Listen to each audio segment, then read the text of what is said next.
হরে কৃষ্ণ। সকল মায়েদের আমার সাদর প্রণাম।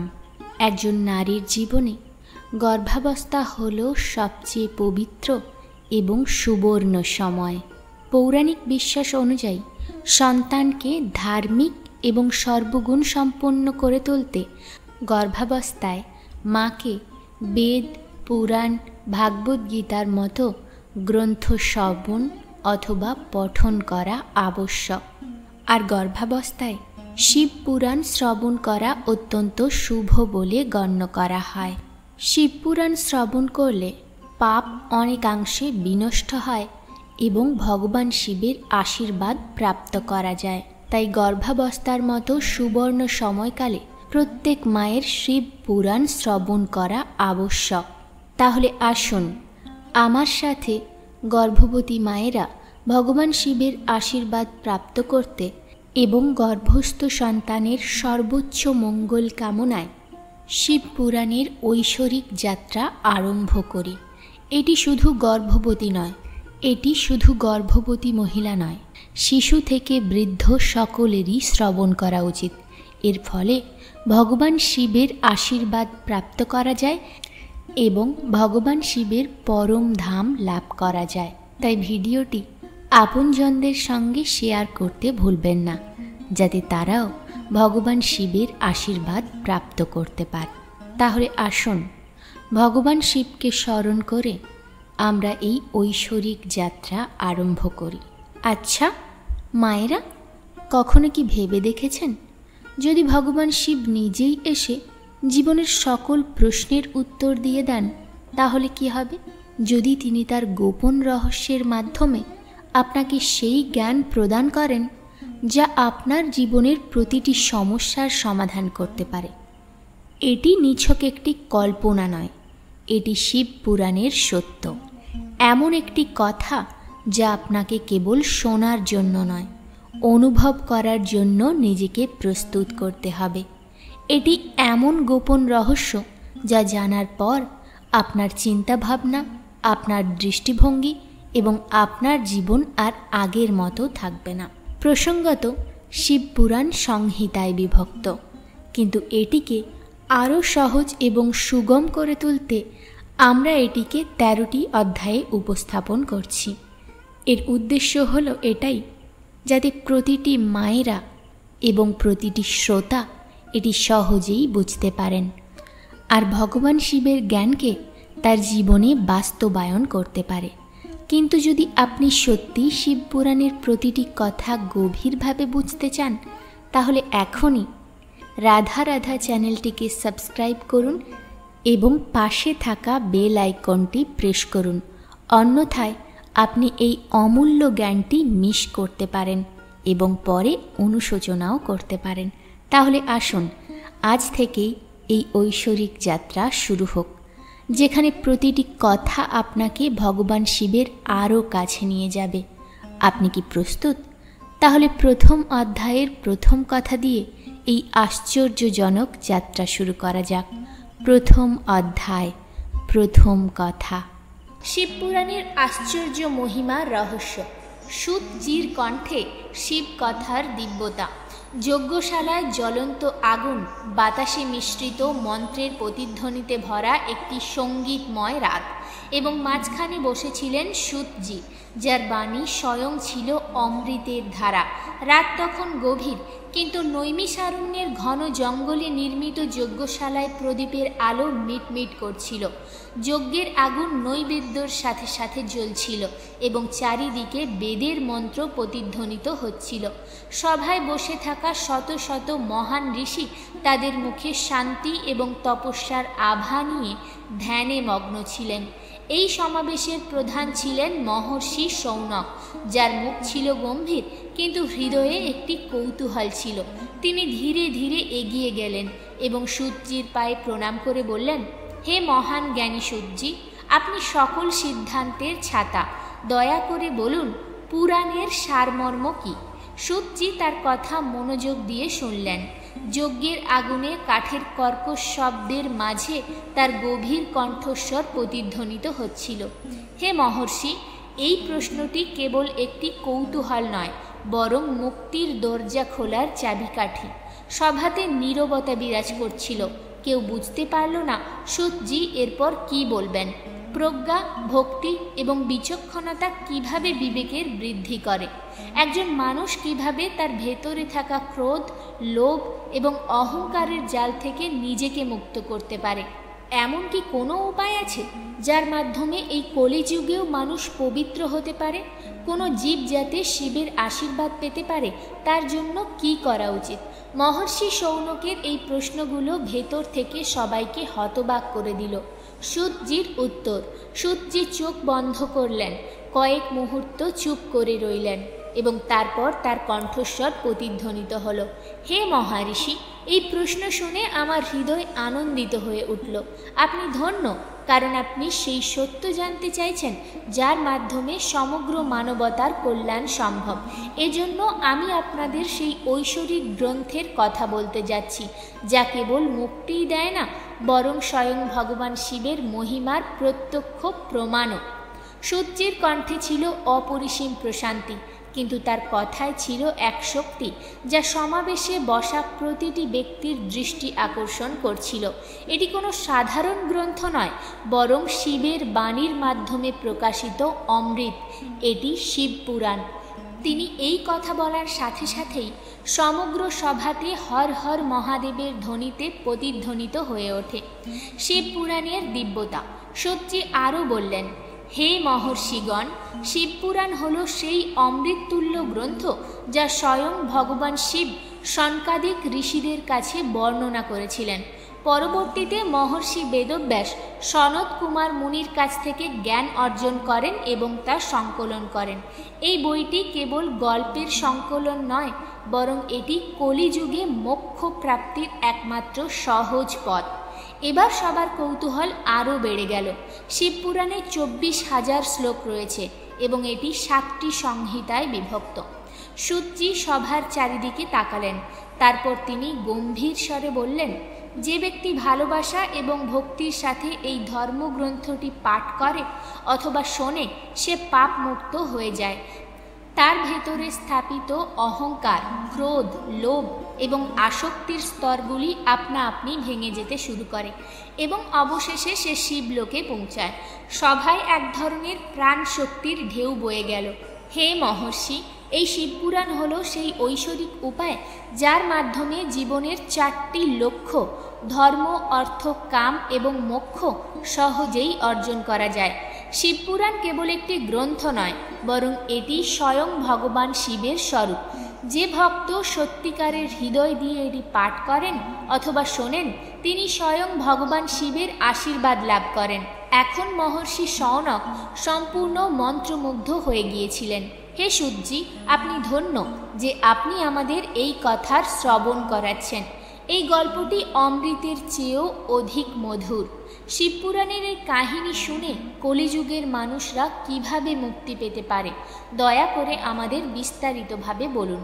সুতজি মৃদু হেসে উত্তর দিলেন, হে মহর্ষি, যে ভক্তই এই গল্পটি সত্য হৃদয়ে শোনে, সে পৃথিবীর সমস্ত বন্ধন থেকে মুক্ত হয়ে ভগবান শিবের আশ্রয়ে যায়।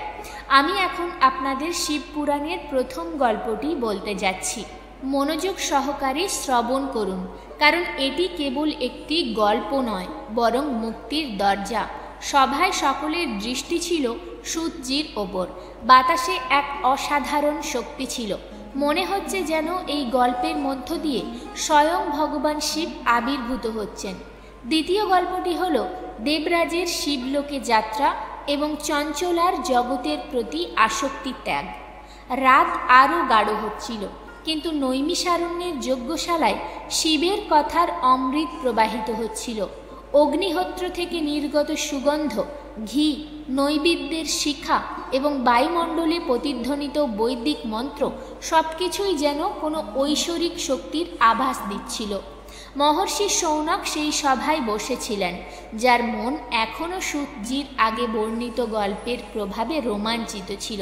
তিনি শ্রদ্ধার সাথে মাথা নত করে বললেন, হে মহান জ্ঞানী সুতজি, আপনি ধন্য যে আমাদের এই বিরল গল্পটি শোনাচ্ছেন। তার চেয়ে বড় কল্যাণের উপায় এই পৃথিবীতে আর কিছু নেই।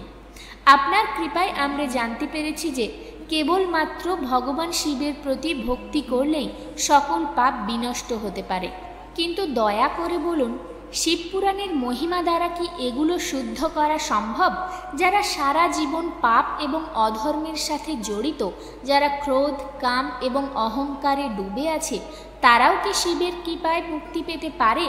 শৌনকজির এই কৌতূহল সকলকে গভীরভাবে স্পর্শ করেছিল। এক অসাধারণ শক্তি সমাবেশে ছড়িয়ে পড়েছিল। সমস্ত আর্য ঋষিমণিরা নীরবে সূর্যির উত্তরের জন্য অপেক্ষা করছিল। সূর্যি হেসে বললেন, হে মহর্ষি, ভগবান শিব হলেন করুণার সাগর। তিনি কেবল পুণ্যবান আত্মাদেরই নয়, পতিত এবং পাপীদেরও রক্ষা করেন।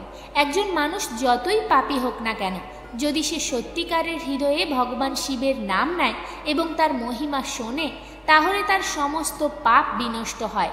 সভায় বসে থাকা সকলেই বাকরুদ্ধ হয়ে পড়েছিলেন। মনে হচ্ছিল যেন সূর্যির এই কথাগুলো তার হৃদয় ছুঁয়ে গেছে। যারা পাপ, দুরাচার, ক্রোধ, অহংকার এবং লোভে ডুবে থাকে, তারাও যদি ভক্তি সহকারে শিবপুরাণ শ্রবণ করে, তাহলে পবিত্র হয়ে ওঠে। স্বয়ং শিবের কৃপায় তাদের ভেতরের অন্ধকার দূর হয়। এই বিষয়ে আপনাদের একটি গল্প বলি। একজন ব্যক্তির গল্প, যিনি জন্মগতভাবে ব্রাহ্মণ হওয়া সত্ত্বেও ধর্মের অন্ধকারে ডুবেছিলেন, কিন্তু কেবল শিবের গল্প শুনেই মুক্তি লাভ করেছিলেন। সমাবেশের পরিবেশ আরও গম্ভীর হয়ে উঠল। সবাই মনোযোগ দিয়ে শুনতে লাগলো। পুরাকালে রাত নামে এক নগরে দেবরাজ নামে এক ব্রাহ্মণ বাস করতেন। কিন্তু সে কেবল নামেই ব্রাহ্মণ ছিল, কর্মে নয়। তার আচরণ ছিল পাপপূর্ণ। ধর্মীয় কার্যকলাপের প্রতি তার বিরূপ মনোভাব ছিল। সে স্নান করত না আর সন্ধ্যা বন্দনও করত না। সে মাদক এবং নেশাগ্রস্ত দ্রব্য বিক্রি করত এবং ব্যবসায় প্রতারণার মাধ্যমে মানুষকে ঠকাত। সে অনেকের সঙ্গে প্রতারণা করে মেরে ধরে তাদের টাকা আত্মসাৎ করেছিল। সে কখনো ধর্মীয় কাজে তার অর্থ ব্যয় করেনি। তার সমগ্র জীবন কেটেছে ইন্দ্রিয় সুখ এবং পতিতাদের সান্নিধ্যে। সে এতটাই অন্যায়কারী ছিল যে কেউ কল্পনাও করতে পারেনি যে সে কখনো পবিত্রতার দিকে ফিরে যেতে পারবে। কিন্তু নিয়তির লেখায় অন্য কিছু ছিল। একদিন দৈবক্রমে দেবরাজ প্রতিষ্ঠানপুর ঝুসি প্রয়াগ পৌঁছাল। সেখানকার পরিবেশ ছিল দেবত্বে পরিপূর্ণ। মন্দিরের ঘণ্টার ধ্বনি বাজছিল। সাধু সন্তরা এবং মহাত্মারা তপস্যায় মগ্ন ছিলেন এবং সর্বত্র শিবের মন্ত্র প্রতিধ্বনিত হচ্ছিল। দেবরাজের মন হয়তো জাগতিক আনন্দে মগ্ন ছিল, কিন্তু যেন তার আত্মা প্রথমবারের মতো কিছু পবিত্র শক্তি অনুভব করল। হাঁটতে হাঁটতে সে একটি ভব্য শিব মন্দিরের কাছে পৌঁছে গেল, যেখানে অনেক সাধু সন্ত এবং ভক্তরা সমবেত হতেন। সে দেখল যে সেখানে একজন পণ্ডিত ব্রাহ্মণ শিব পুরাণের কথা বলছেন। সেই রাতে দেবরাজের প্রচণ্ড জ্বর আসে। তার শরীর জ্বলতে শুরু করে। তার মন অস্থির হয়ে উঠল। কিন্তু শিবপুরাণের গল্পের শব্দ তার কানে প্রতিধ্বনিত হতে থাকলো। রাত কেটে যাচ্ছিল, কিন্তু তার চেতনা ধীরে ধীরে গল্পের কথায় ডুবে যাচ্ছিল। সে প্রথমবারের মতো শিবের মহিমা শুনছিলেন। ধীরে ধীরে তার ভেতরে কিছু পরিবর্তন আসতে শুরু করে। সে তার পাপ বুঝতে পেরেছিল। তার মনে একটা চিন্তা এলো, আমি সারা জীবন পাপ করেছি, কিন্তু যদি ভগবান শিব সত্যিই করুণার আধার হন, তাহলে তিনি কি আমাকেও ক্ষমা করতে পারেন? শরীর ভেঙে যাচ্ছিল, কিন্তু মনে হচ্ছিল যেন আত্মা প্রথমবারের মতো বিশ্রাম পেয়েছে। তিনি সেখানে 1 মাস ছিলেন। সে গল্প শ্রবণ করতে থাকলো এবং অবশেষে একদিন জ্বরের কারণে তাকে এই পৃথিবী ছেড়ে চলে যেতে হলো। দেবরাজের আত্মা দেহ থেকে মুক্ত হওয়ার সাথে সাথেই যমদূতেরা আবির্ভূত হন। সে ছিল কালো, ভীতকর এবং হিংস্ররূপে। তার হাতে ছিল একটি ভয়ানক ফাঁস, যা দিয়ে সে আত্মাদের বেঁধে যমপুরীতে নিয়ে যেত। সে এগিয়ে গিয়ে দেবরাজকে ধরে ফেলল, কিন্তু তারপর আকাশে এক ঐশ্বরিক আলো দেখা দিল। শিব তাণ্ডব স্তোত্রমের ধ্বনি চারিদিকে প্রতিধ্বনিত হচ্ছিল। বায়ুমণ্ডলে আশ্চর্য শক্তি প্রতিধ্বনিত হতে শুরু করে এবং তারপর স্বয়ং ভগবান শিব সেখানে আবির্ভূত হন। তিনি কর্পূরের মতো উজ্জ্বল ছিলেন। তার গলায় রুদ্রাক্ষের মালা ছিল। তার দেহ ভস্ম দিয়ে সজ্জিত ছিল এবং তার হাতে ত্রিশূল ছিল। তিনি বজ্রধ্বনি করে বললেন, হে যমের দূতগণ, এই আত্মা এখন শিবলোকে যাওয়ার অধিকারী হয়ে উঠেছে, একে মুক্ত করো। যমদূত চিন্তিত হয়ে পড়লেন, বললেন যে এই ব্যক্তি সারা জীবন পাপ করেছে, কেবল শিব কথা শুনে কি তার সমস্ত পাপ মুছে ফেলা যাবে? শিবের অনুসারীরা গর্জন করে সাড়া দিলেন, কেবল শিবের নাম ধরেই ভবসাগর অতিক্রম করা যায়। যে ব্যক্তি ভক্তি সহকারে শিব পুরাণ শ্রবণ করে তার মুক্তি নিশ্চিত। যমদূত ভয় পেয়ে গেল এবং দেবরাজকে দেখে সেখান থেকে পালিয়ে গেল। এবার শিবের অনুসারীরা দেবরাজকে দিব্য বিমানে বসিয়ে শিবলোকের দিকে রওনা দিলেন। যখন তিনি শিবলোকে পৌঁছালেন তখন স্বয়ং ভগবান শিব তাকে তার পায়ের কাছে স্থান দিলেন। এই কথাটি এই সত্যের প্রমাণ করে, কেবল শিব কথা শোনা মাত্র মানুষের সমস্ত পাপ বিনষ্ট হয়। শৌনকজি আবেগপ্রবণ হয়ে বললেন, হে সূত্রী, এখন আমাদের এমন একটি কথা বলুন যা ভগবান শিবের প্রতি আমাদের ভালোবাসা আরও বাড়িয়ে দেবে। তৃতীয় গল্প, বিন্দু ব্রাহ্মণের কথা। অধর্মের অন্ধকার থেকে ত্যাগের আলোর দিকে। রাত্রি গভীর ছিল, কিন্তু নৈমিষারণ্যের যজ্ঞশালায় মন্ত্রের ঐশ্বরিক ধ্বনিতে পরিবেশকে শিবময় করে তুলেছিল। যজ্ঞের আগুনে আগুন জ্বলছিল, সেখান থেকে জ্বলন্ত আগুন অন্ধকারকে ভেদ করে যেন এই গল্পের সাক্ষী হয়ে উঠেছে। সমাবেশে উপস্থিত আরশি মুনি ধ্যানমগ্ন হয়ে ভগবান শিবের মহিমা শ্রবণে মগ্ন ছিলেন। মহর্ষি শৌনক এতক্ষণ যা শুনেছিলেন তা থেকে তার হৃদয়ে আরেকটি কৌতূহল জাগল। তিনি শ্রদ্ধার সাথে সূতজির দিকে তাকালেন এবং বিনীত স্বরে বললেন, হে সূতজি, আপনি আমাদের যে কথাটি বলেছেন তা অমৃতের মতো ছিল। এর থেকে এটা স্পষ্ট হয়ে গেল যে কেবল শিব মহিমার স্তুতি গাইলেই জীবনের সমস্ত পাপ বিনষ্ট হতে পারে। কিন্তু যে ব্যক্তি সারা জীবন পাপ এবং অন্যায়ের সাথে জড়িত, সে কি ভগবান শিবের কৃপায় মুক্তি পেতে পারে? সমাবেশে নীরবতা ছিল। সমস্ত আর্যগণ সূতজির উত্তরের জন্য অধীর আগ্রহে অপেক্ষা করতে লাগল। সূতজি মৃদু হাসলেন, মনে হচ্ছে তিনি এই প্রশ্নটি আগেও শুনেছেন। তিনি চোখ বন্ধ করলেন, কয়েক মুহূর্ত নীরব থাকলেন এবং তারপর গম্ভীর নিঃশ্বাস ফেলে বললেন, হে মহর্ষি, যখনই পৃথিবীতে ধর্মের পতন হয়েছে তখনই ভগবান শিবের কৃপা সবচেয়ে অধম মানুষকেও রক্ষা করেছে। আমি আপনাদের একজন ব্রাহ্মণের কথা বলতে যাচ্ছি, যে জন্মগতভাবে ব্রাহ্মণ ছিল কিন্তু কর্মের দিক থেকে একজন মহাপাপী ছিল। এটি বিন্দু ব্রাহ্মণের গল্প, যিনি পাপে জীবনযাপন করছিলেন কিন্তু শেষ পর্যন্ত শিব নামের আশ্রয় গ্রহণ করেছিলেন এবং মোক্ষ লাভ করেছিলেন। সূতজির গম্ভীর কণ্ঠস্বর পুরো পরিবেশে প্রতিধ্বনিত হলো। বাসকল গ্রাম, যেখানে ধর্মের অবসান হয়ে গিয়েছিল। সমুদ্রের ধারে বাসকল নামে একটি গ্রাম ছিল, যেখানে ধর্ম ও সত্যের সমস্ত চিহ্ন অদৃশ্য হয়ে গিয়েছিল। এই গ্রামে বসবাসকারী মানুষগুলো পশু প্রবৃত্তির ছিল, না দেবতায় বিশ্বাস না ভাগ্যে বিশ্বাস। গ্রামের মানুষ নীতি, সংযম এবং ধার্মিক কর্ম সম্পর্কে সম্পূর্ণরূপে অসচেতন ছিল। তারা কেবল আনন্দ আর কামুক কামনায় জীবন কাটাচ্ছিল। দিন রাত তারা মাদক দ্রব্য সেবন, প্রতারণা, চুরি এবং ব্যভিচারে লিপ্ত থাকত। এই গ্রামে বৃন্দু নামে এক ব্রাহ্মণ বাস করত। জন্মসূত্রে সে ব্রাহ্মণ ছিলেন, কিন্তু আচরণ ছিল একজন নিকৃষ্ট। সে মদের ব্যবসা করত, টাকার জন্য প্রতারণা করত এবং সর্বদা অশ্লীল কাজে লিপ্ত থাকত। ধর্মের সাথে তার কোনো সম্পর্ক ছিল না, বরং সে ধর্মকে উপহাসকারীদের একজন। কিন্তু তার স্ত্রী চঞ্চলা ছিল তার সম্পূর্ণ বিপরীত। সে সুন্দরী ছিল, কিন্তু তার চেয়েও বেশি ধার্মিক ছিল। সে প্রতিদিন শিবের উপাসনা করত, সন্ধ্যায় প্রার্থনা করত এবং তার পাপী স্বামীর জন্য প্রার্থনা করত। কিন্তু কতদিন? তার স্বামীর অপকর্মের প্রভাব ধীরে ধীরে তার মনে প্রভাব ফেলতে শুরু করে। সে বছরের পর বছর ধরে এটা সহ্য করছিল, কিন্তু অবশেষে সেও বিরক্ত বোধ করতে শুরু করেছিল। যখন আমার নিজের স্বামী ধর্মের অপমান করে, তখন আমি কেন একা এই পথে হাঁটব? এই চিন্তাগুলো ধীরে ধীরে তার মনে গেঁথে উঠতে শুরু করে। সময় কেটে গেল এবং সেও পতনের পথে এগোতে লাগলো। বিন্দুর মৃত্যু এবং পিশাচ যোনিতে প্রবেশ, যেমন কর্ম তেমন ফল। কয়েক বছর পরে বিন্দু মারা যায়। তার আত্মা দেহ থেকে মুক্ত হওয়ার সাথে সাথে যমদূতরা তাকে নিতে আসে। তারা ছিল কালো, বিকরাল এবং ভয়ঙ্কর। তার হাতে ছিল একটি অগ্নিশিখার দড়ি, যা দিয়ে তিনি পাপীদের আত্মাকে বেঁধে যমপুরীতে নিয়ে যেতেন। বিন্দু যখন সেই ভয়ঙ্কর যমদূতদের দেখল, তখন তার আত্মা কেঁপে উঠল। জীবনে প্রথমবারের মতো সে ভাবল, আমি যদি ধর্মের পথ বেছে নিতাম। কিন্তু এখন অনেক দেরি হয়ে গেছে। যমদূতরা তাকে নরকে নিক্ষেপ করেছিল। সেখানে সে বছরের পর বছর ধরে অসহ্য নির্যাতন ভোগ করেছে। তারপর শেষ পর্যন্ত তার কর্মের ফলে সে বিন্ধ্য পর্বতে এক ভয়ঙ্কর পিশাচযোনিতে জন্মগ্রহণ করে। স্বামীর মৃত্যুর পর চঞ্চলা তীর্থযাত্রায় যায়। চঞ্চলা কিছু সময়ের জন্য তার পরিবারের সাথে ছিলেন, কিন্তু এখন সে ধর্মের থেকে সম্পূর্ণরূপে পতিত হয়েছিল।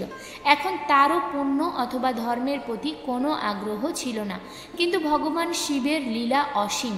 দৈবযোগে একদিন সে তার পরিবারের সাথে গোকর্ণ তীর্থে পৌঁছে গেল। সে সেখানে পবিত্র স্নান করল। হাঁটতে হাঁটতে সে একটি বিশাল শিব মন্দিরে পৌঁছালো, যেখানে একজন ব্রাহ্মণ শিব পুরাণের কথা শোনাচ্ছিলেন। শিবকথার প্রভাব এবং বৈরাগ্য কথায় ব্রাহ্মণ বললেন যে, যেসব নারী পাপকর্মে লিপ্ত থাকে, কর্তব্য থেকে মুখ ফিরিয়ে নেয় এবং ব্যভিচারে আটকা পড়ে, তারা যমরাজের কঠোর অত্যাচার ভোগ করে। যমের দূতরা তাদের দেহ গরম লোহা দিয়ে পুড়িয়ে দেয়। তিনি তাদের অসহ্য যন্ত্রণা দেন, কারণ প্রতিটি পাপের পরিণতি অবশ্যই ভোগ করতে হয়। এই কথা শুনে চঞ্চলার হৃদয় কেঁপে উঠল। জীবনের সকল দৃশ্য তার চোখের সামনে ভেসে উঠতে লাগলো। যেদিন সে প্রথম ধর্ম ত্যাগ করেছিল, যেদিন সে তার স্বামীর সাথে অধর্মের পথ অনুসরণ করেছিল এবং যেদিন সে ধর্ম থেকে সম্পূর্ণরূপে বঞ্চিত হয়েছিল। এটাই কি আমার শেষ? কথা শেষ হতেই চঞ্চলা ব্রাহ্মণের পায়ে লুটিয়ে পড়ল। হে ব্রাহ্মণ, আমি অধর্মে লিপ্ত থেকেছি, কিন্তু এখন আমি এই জগতের প্রতি উদাসীন হয়ে পড়েছি। শিবের কৃপায় আমি কি রক্ষা পেতে পারি? তার কথায় অনুশোচনা ছিল, চোখে অনুশোচনা আর হৃদয়ে ত্যাগের ভাব। সূত্রী বললেন, হে মহর্ষি শৌনক, এটাই সংসারের নিয়ম। যখন একজন ব্যক্তি পার্থিব কামনা বাসনায় ডুবে থাকে, তখন তার ধর্মের জ্ঞান থাকে না।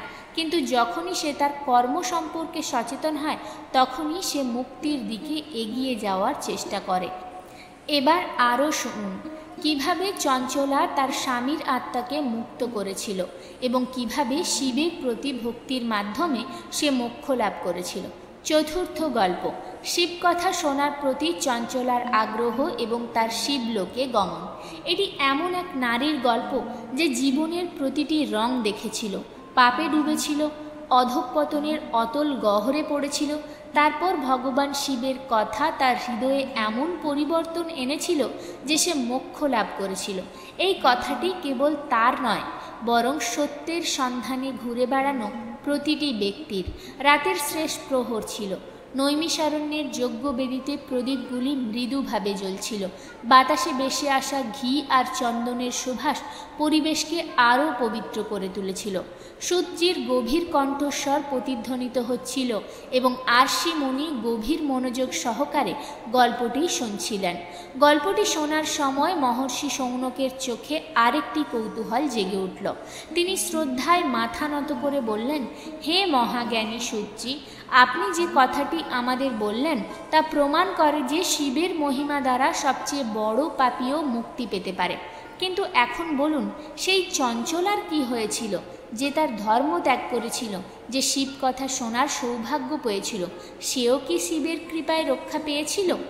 সূর্যি মৃদু হেসে উত্তর দিলেন, হে মহর্ষি, শিবের কথা কেবল একটি কথা নয়, এটি আত্মার পবিত্রতা।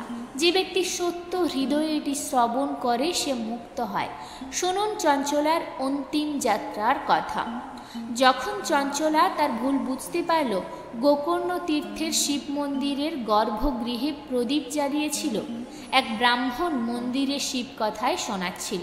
চঞ্চলার মন আর আগের মতো ছিল না, তার মন অস্থির ছিল, হৃদয়ে অনুতাপের আগুন জ্বলছিল। সে কথায় শুনেছিল যে নারী তার কর্তব্য থেকে মুখ ফিরিয়ে নেয়, ব্যভিচারে জীবন কাটায়, তাকে যমরাজের হাতে প্রচণ্ড নির্যাতন সহ্য করতে হয়, যে কোনো অবস্থাতেই পাপের ফল ভোগ করতে হবে, আর মৃত্যুর পর কেবল অনুতাপই অবশিষ্ট থাকে। চঞ্চলা কেঁপে উঠল, তার চোখ থেকে অশ্রু গড়িয়ে পড়ল। হে ব্রাহ্মণ, আমাকে ক্ষমা করুন, আমি সারা জীবন পাপ করেছি, আমি কি ভগবান শিবের আশীর্বাদ পেতে পারি? ব্রাহ্মণ শান্ত কণ্ঠে বললেন, কন্যা, তুমি ভাগ্যবান যে তুমি সময় থাকতেই তোমার ভুল বুঝতে পেরেছ। ভগবান শিবের পরম কৃপায় তুমি পবিত্র হতে পারো। ভয় পেও না, ভগবান শিবের আশ্রয় নাও, তার নাম নাও, তার শ্রীচরণে আত্মসমর্পণ করো। তিনি করুণাময়, তিনি পাপীদেরও ত্রাণকর্তা। চঞ্চলা এখন সম্পূর্ণ বদলে গেছে, তার হৃদয় পবিত্র হয়ে উঠেছিল শিবকথার মাধ্যমে পাপমোচন। ব্রাহ্মণ আরও বললেন, হে চঞ্চলা, তোমার পাপের জন্য অনুতাপই সবচেয়ে বড় প্রায়শ্চিত্ত। যে ব্যক্তি শ্রদ্ধ হৃদয়ে তার পাপ কর্মের জন্য অনুতপ্ত হয়, তার মুক্তি নিশ্চিত। শিব কথা শুনলেই মন পবিত্র হয়ে ওঠে। যে ব্যক্তি এই কথাটি শোনে, তার মনে শিব এবং পার্বতী বাস করেন, এবং যে ব্যক্তি নিজেকে শিবের চরণে সমর্পণ করেন, তার পক্ষে তার এক জীবনেও মুক্তি লাভ করা সম্ভব হয়। এই কথা শুনে চঞ্চলার চোখে জল ভরে গেল। সে হাত জোড়ো করে বলল, হে ব্রাহ্মণ, দয়া করে আমাকে এই কথাটি শ্রবণ করান, যাতে আমি আমার পাপ থেকে মুক্তি পেতে পারি। শিব ভক্তিতে বিলীন চঞ্চলা। এরপর চঞ্চলা সেই ব্রাহ্মণের সেবায় নিয়োজিত থেকে শিব কথা নিরন্তর শুনতে লাগলেন। এখন সে কেবল শিবকে স্মরণ করত, শিবের স্তুতি গাইত এবং শিবের ভক্তিতে লীন থাকত। তার হৃদয় পবিত্র হয়ে উঠল, তার সকল বিকার ধ্বংস হয়ে গেল। এখন সে কেবল ভগবান শিবের উপাসনায় মগ্ন ছিল। কিছু সময় পর যখন তার জীবন শেষ হয়ে গেল, তখন সে কোনো রকম পীড়া ছাড়াই দেহত্যাগ করল। শিবলোক থেকে দিব্য বিমানের আগমন। চঞ্চলা তার দেহত্যাগ করার সাথে সাথে শিবলোক থেকে একটি দিব্য বিমান আবির্ভূত হয়। সেই বিমানটি সোনা এবং মণি দিয়ে সুসজ্জিত ছিল। শিবগণ স্বয়ং সেই বিমানটি নিয়ে এসেছিলেন।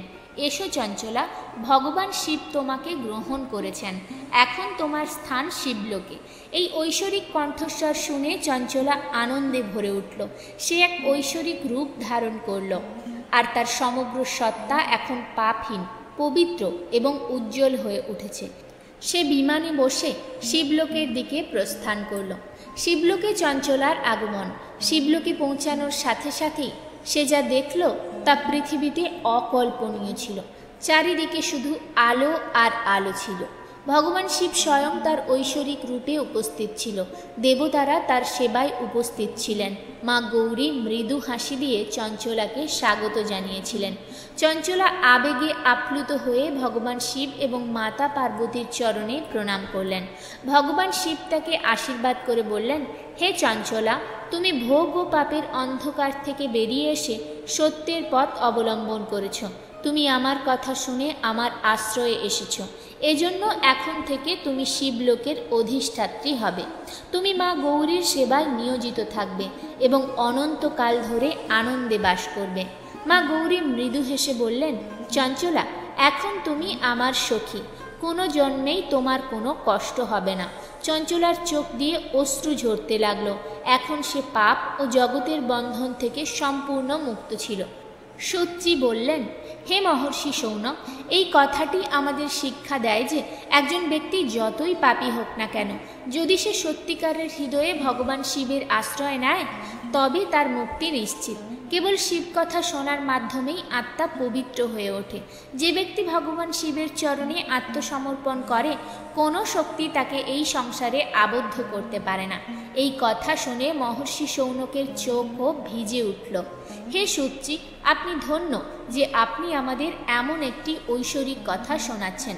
এবার দয়া করে বলুন, পরবর্তী কথা শোনান। সূর্যি মৃদু হেসে মাথা নাড়লেন। পরের গল্পটি আরও আশ্চর্যজনক। শুনুন।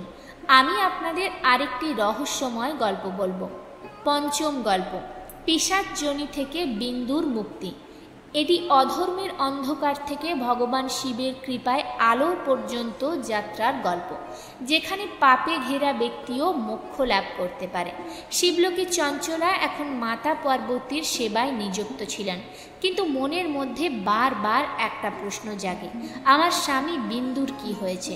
একদিন সে মাতা উমার পায়ে মাথা নত করে বিনীত স্বরে বললেন, হে মা, দয়া করে বলুন আমার স্বামীর কি গতি হয়েছে? আমি কি আর কখনো তার সাথে দেখা করতে পারবো? মা পার্বতী একটি দীর্ঘ নিঃশ্বাস ফেলে বললেন, কন্যা, তোমার স্বামী সারা জীবন পাপ করে এসেছে। তার পরিণতিও ছিল ভয়াবহ। সে নরকের যন্ত্রণা সহ্য করেছে এবং এখন বিন্ধ্য পর্বতে পিশাচযোনিতে স্থিত রয়েছে। চঞ্চলার চোখে জল গড়িয়ে পড়ল। হে মা, যদি কোনো উপায় থাকে তাহলে দয়া করে আমাকে বলুন, যা দিয়ে তার উদ্ধার করা যায়। মাতা পার্বতী হেসে বললেন, যদি বিন্দুকে শিব পুরাণের কাহিনী শোনানো যায় তাহলে সে এই দুর্গতি থেকে মুক্তি পেয়ে মোক্ষ লাভ করতে পারে। বিন্ধ্য পর্বতে বিন্দুর উদ্ধার। মাতা পার্বতী গন্ধর্বরাজ তুম্বুরুকে ডেকে আদেশ দিলেন, হে তুম্বুরু, এই চঞ্চলাকে বিন্ধ্য পর্বতে নিয়ে যাও আর বিন্দুকে শিব পুরাণের কাহিনী বর্ণন করে উদ্ধার করো।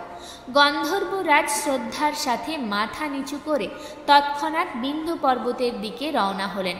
সেখানে তিনি দেখতে পেলেন এক বিকরাল পিশাচ ঘুরে বেড়াচ্ছে। তার চোখ দুটো জ্বলন্ত অঙ্গারের মতো জ্বলছিল। কখনো সে হাসত, কখনো চিৎকার করত, আবার কখনো সে কাঁদত। তার শরীর বিকৃত হয়েছিল আর দুর্গন্ধ ছড়াচ্ছিল। চঞ্চলা কেঁপে উঠল, এটা কি সেই বিন্দু? তুম্বুরু বলল, হ্যাঁ, কিন্তু এখন মুক্তির সময় এসেছে। তিনি শিব পুরাণের কথা গাইতে শুরু করলেন। শিব কথা শুনে মুক্তি শিব মহিমার কথাগুলো পিশাচের মধ্যে আলোড়ন সৃষ্টি করে। সে কাঁপতে লাগলো, তার চোখ দিয়ে অশ্রু ঝরতে লাগলো, তার কান্না ধীরে ধীরে শান্ত হতে লাগলো। তার রাক্ষসী দেহ পরিবর্তন হতে শুরু করে এবং সে পিশাচযোনি থেকে মুক্ত হয়ে গেল। এবার তিনি সেই ঐশ্বরিক রূপে আবির্ভূত হলেন। শরীর ফর্সা হয়ে উঠল, সাদা পোশাক আর গয়না পরিহিত। এবার সে শিবের প্রশংসা করতে শুরু করল। শিবলোকে প্রস্থান আকাশবাণী হলো, হে বিন্দু, তোমার পাপ বিনষ্ট হয়েছে। এখন তুমি শিবলোকের অধিকারী। শিবলোক থেকে একটি দিব্য বিমান নেমে আসে, যেখানে শিবগণরা স্বয়ং এসেছিলেন। বিন্দু এবং চঞ্চলা বিমানে উঠে শিবধামের উদ্দেশ্যে রওনা দিল। ভগবান শিব এবং মাতা পার্বতী তাদেরকে আপন করে নিলেন এবং তাদের পার্ষদ করেন। এখন সে চিরকাল কেবল শিবধামেই বসবাস শুরু করল। সূর্যির নিষ্কর্ষ। সূর্যি বললেন, হে মহর্ষি শৌনক, এই কথা প্রমাণ করে যে ভগবান শিবের প্রতি ভক্তি সবচেয়ে বড় পাপীকেও রক্ষা করতে পারে। যে ব্যক্তি সত্য হৃদয়ে শিব কথা শ্রবণ করে সে মোক্ষ লাভ করে। মহর্ষি শৌনক এবং অন্যান্য সাধুদের চোখে ভক্তির অশ্রুধারা বইতে লাগল। হে সূর্যি, আপনি ধন্য যে আপনি আমাদের এমন একটি ঐশ্বরিক গল্প শোনাচ্ছেন। এখন দয়া করে পরবর্তী কথা বলুন। সূর্যি মাথা নেড়ে বললেন, পরবর্তী কথা আরও আশ্চর্যজনক। শুনুন, এখন আমি আপনাদের আরেকটি রহস্যময় গল্প বলতে যাচ্ছি। ষষ্ঠ গল্প, শিবপুরাণ শোনার বিধি। কেবল শিবকথা শোনার মাধ্যমে পাপ বিনষ্ট হয়, তবে এর পদ্ধতি সঠিকভাবে বোঝাও সমানভাবে গুরুত্বপূর্ণ। এই গল্পটি আমাদের শেখায় কিভাবে শিবপুরাণ শ্রবণ করে এর পূর্ণ উপকারিতা অর্জন করতে পারি। মহর্ষি শৌনক বিনয়ের সাথে সূর্যিকে জিজ্ঞাসা করলেন, হে মহান পণ্ডিত সূর্যি, আপনি ধন্য যে শিব ভক্তিতে আগ্রহী। শিবপুরাণ শোনা এবং বর্ণনা করার সঠিক পদ্ধতি কি? দয়া করে আমাদের বর্ণনা করুন, যাতে সমস্ত শ্রোতা এর সম্পূর্ণ ফল পেতে পারেন। সূর্যি খুশি হয়ে উত্তর দিলেন, হে শৌনক, শিবকথা শুনলেই মোক্ষ লাভ হয়, কিন্তু এর পদ্ধতিও সমান গুরুত্বপূর্ণ। আমি আপনাদের বিস্তারিত ব্যাখ্যা করছি। শিবপুরাণ শোনার পদ্ধতি। শুভ সময় এবং আয়োজন। প্রথমে একদম জ্যোতিষীর কাছ থেকে শুভ মুহূর্ত জেনে নেওয়া উচিত। এটা নিশ্চিত করা উচিত যে কথা শ্রবণকারী সকলেই বিশুদ্ধ হৃদয়ে এতে অংশগ্রহণ করেন। 2. কথার প্রচার। শিবভক্ত এবং শ্রদ্ধালুদের সূচিত করা উচিত যে শিবপুরাণের কাহিনী সংগঠিত হতে চলেছে। যারা ভগবান শিবের প্রতি বিশ্বাস রাখেন তাদের সকলকে সম্মানের সাথে আমন্ত্রণ জানানো উচিত। 3. গল্পের স্থান তৈরি। শিবকথা শোনার জন্য মন্দির, তীর্থস্থান, বনাঞ্চল অথবা বাড়িতে একটি পবিত্র স্থান তৈরি করা উচিত। কলার স্তম্ভ, ফুল এবং পতাকা দিয়ে কাঠের মণ্ডপ সাজানো উচিত। 4. আসন এবং ব্যবস্থা। ভগবান শিবের জন্য একটি দিব্য আসন প্রস্তুত করা উচিত। কথাবাচকের জন্য একটি পবিত্র আসন রাখা উচিত। দর্শকদের জন্য উপযুক্ত বসার ব্যবস্থা থাকা উচিত। 5. গল্পের সময়। গল্পের সময় সূর্যোদয়ের পর 3.5 প্রহর পর্যন্ত গল্পের সময় উপযুক্ত বলে মনে করা হয়। বিকেলে 2 ঘন্টা বিশ্রাম থাকা উচিত যাতে মানুষ তাদের গুরুত্বপূর্ণ কাজ সম্পন্ন করতে পারে। 6. নিয়ম এবং শৃঙ্খলা। শ্রোতা এবং বক্তা উভয়কেই সংযম বজায় রাখতে হবে। ক্রোধ, লোভ, আসক্তি এবং হিংসার মতো পাপ থেকে দূরে থাকা উচিত। গল্প শোনার সময় অন্যান্য চিন্তা ত্যাগ করে পূর্ণ নিষ্ঠার সাথে মনোনিবেশ করা উচিত। 7. প্রারম্ভিক উপাসনা। কথা ভগবান গণেশের পুজো দিয়ে শুরু করা উচিত যাতে কোনো বাধা না আসে। শিবলিঙ্গের পুজো করা উচিত এবং আরতি করা উচিত। শিবপুরাণ শোনার পুণ্যফল। যে ব্যক্তি সত্য হৃদয়ে শিবপুরাণ শ্রবণ করে তার সমস্ত পাপ আপনা আপনি ধ্বংস হয়ে যায়। এই কথা শুনলে বহু জন্মের পাপ মুছে যায়। যারা আসক্তি, কাম এবং ক্রোধে ডুবে থাকে তারাও পবিত্র হয়ে ওঠে। যে ব্যক্তি প্রেমের সাথে শিবকথা শ্রবণ করে সে অবশেষে শিবলোক প্রাপ্ত করে। সূর্যির নিষ্কর্ষ। সূর্যি বললেন, হে শৌনক, শিবপুরাণ শোনার চেয়ে বড় পুণ্য আর নেই। এটি আমাদের জীবনের বন্ধন থেকে মুক্ত করে, আমাদের পাপ ধ্বংস করে এবং আমাদের পরিত্রাণ প্রদান করে। এজন্য একজনের উচিত সত্য হৃদয় দিয়ে শোনা এবং শোনানো। শৌনক, রাস এবং অন্যান্য মহর্ষিরা মাথা নিচু করে বললেন, হে সূর্যি, আপনি আমাদের পরম জ্ঞান দিয়েছেন, এবার কৃপা করে পরবর্তী কথা শোনান। সূর্যি হেসে বললেন, পরবর্তী কথাটি আরও ঐশ্বরিক এবং রহস্যময়, মনোযোগ দিয়ে শুনুন। 7ম কাহিনী। শিবপুরাণ শ্রবণকারী শ্রোতাদের জন্য নিয়ম।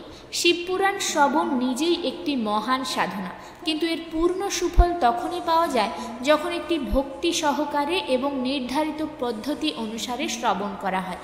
এই গল্পে সূর্যি শ্রোতাদের জন্য প্রয়োজনীয় নিয়মগুলি বলেন যাতে তারা ভগবান শিবের আশীর্বাদ প্রাপ্ত করতে পারেন। মহর্ষি শৌনকের প্রশ্ন। মহর্ষি শৌনক বিনয়ের সাথে জিজ্ঞাসা করলেন, হে মহান জ্ঞানী সূর্যি, শিবপুরাণ শ্রবণকারী ব্যক্তির কোন নিয়মগুলি অনুসরণ করা উচিত যাতে তারা এর সম্পূর্ণ পুণ্যফল লাভ করতে পারেন? সূর্যি উত্তর দিলেন, হে শৌনক, শিবপুরাণ শ্রবণ করলে মহাপুণ্য লাভ হয়, তবে তা শ্রবণ করার কিছু প্রয়োজনীয় নিয়ম মেনে চলা বাধ্যতামূলক। আমি আপনাদের তা বিস্তারিতভাবে বলছি। শিবপুরাণ শ্রবণ করার নিয়ম 1. পবিত্রতা এবং ব্রত পালন। কথা শোনার আগে শুদ্ধ মনে প্রতিজ্ঞা করুন এবং একজন গুরু অথবা আচার্যের কাছ থেকে দীক্ষা গ্রহণ করুন। ব্রহ্মচর্য পালন করুন। মাটিতে শয়ন করুন, পাতায় খাওয়ার খান এবং গল্প শেষ না হওয়া পর্যন্ত নিয়ম মেনে চলুন। সামর্থ্যবান ব্যক্তির কথা শেষ না হওয়া পর্যন্ত উপবাস রাখা উচিত এবং দিনে কেবল একবার খাওয়া উচিত। 2. খাদ্যাভ্যাস নিয়ন্ত্রণ। পেঁয়াজ, রসুন, হিং, গাজর, অ্যালকোহল এবং আমিষ খাওয়ার সম্পূর্ণরূপে ত্যাগ করুন। ঘরোয়া খাবার। অতিরিক্ত তেল এবং মশলাযুক্ত খাবার খাবেন না, বরং সাত্ত্বিক খাবার খান। 3. আচরণ এবং ব্যবহার। সত্য, দয়া, নীরবতা, সরলতা, নম্রতা এবং দয়া অনুসরণ করুন। লোভ, রাগ, ঈর্ষা, প্রতারণা এবং অপবাদ থেকে দূরে থাকুন এবং গল্পাকারকে সম্মান করুন। নিয়মিত গল্পটি শুনুন। শ্রদ্ধা ও মনোযোগ সহকারে গল্পটি শুনুন। অপ্রয়োজনীয় জিনিসের ওপর মনোযোগ দেবেন না। যারা নিঃস্বার্থভাবে মুক্তির চেষ্টা করে তারা মুক্তি পাবে এবং যাদের পার্থিব আকাঙ্ক্ষা আছে তারা তাদের কাঙ্ক্ষিত ফল পাবে। শিবপুরাণ শ্রবণ শেষে করণীয় নিয়ম। শিবপুরাণ এবং আচার্যের পূজা। কথা শেষ হওয়ার পর শিবপুরাণ গ্রন্থটি যথাযথভাবে পুজো করুন। ধর্মগ্রন্থটি একটি সুন্দর বস্ত্রে মুড়িয়ে একটি পবিত্র স্থানে রাখুন। গল্পাকার অথবা আচার্যের পুজো করুন, তাকে পোশাক এবং দক্ষিণা প্রদান করুন। 2. দান এবং হবন। ব্রাহ্মণদের অন্ন, বস্ত্র, দক্ষিণা এবং প্রয়োজনীয় দান করুন। একজন ধনী ব্যক্তির উচিত সোনার তৈরি একটি সুন্দর সিংহাসন তৈরি করা, তাতে শিবপুরাণ স্থাপন করা, রীতি অনুসারে এটি পুজো করা এবং তারপর দান করা। হবন করুন। যদি সম্ভব না হয় তাহলে ভগবান শিবের 1008টি নাম জপ করুন। 3. উদযাপন এবং কীর্তন। গল্পের শেষে ভজন, কীর্তন, বাদ্যযন্ত্র এবং নৃত্যধারা উৎসব উদযাপন করা উচিত। ঘরে শান্তির জন্য শিব মন্ত্র পাঠ করুন। সূতজির নিষ্কর্ষ। সূতজি বললেন, হে শৌনক, যে ব্যক্তি এই নিয়মগুলি অনুসরণ করে এবং বিশ্বাস ও ভক্তির সাথে শিবপুরাণ শ্রবণ করে তার সমস্ত পাপ থেকে মুক্তি হয়। শিবের আশীর্বাদ পাওয়ার এটি সবচেয়ে সহজ উপায়। মহর্ষি শৌনক মাথা নিচু করে বললেন, হে সূতজি, আপনি আমাদের অসাধারণ জ্ঞান দিয়েছেন। তাহলে শ্রোতা বন্ধুরা, এই ছিল শিবপুরাণের প্রথম অধ্যায়। যদি শিবপুরাণের প্রথম অধ্যায়ের কাহিনীটি আপনাদের ভালো লেগে থাকে তাহলে একটি লাইক করবেন এবং পরবর্তী অধ্যায়গুলি শ্রবণ করতে চ্যানেলটিকে সাবস্ক্রাইব করে পাশে থাকা বেল আইকনটি প্রেস করুন, যাতে আমার ভিডিওটি আপনার কাছে কোনো বাধা ছাড়াই পৌঁছে যায়। আর হ্যাঁ, কমেন্টে হর হর মহাদেব লিখতে ভুলবেন না।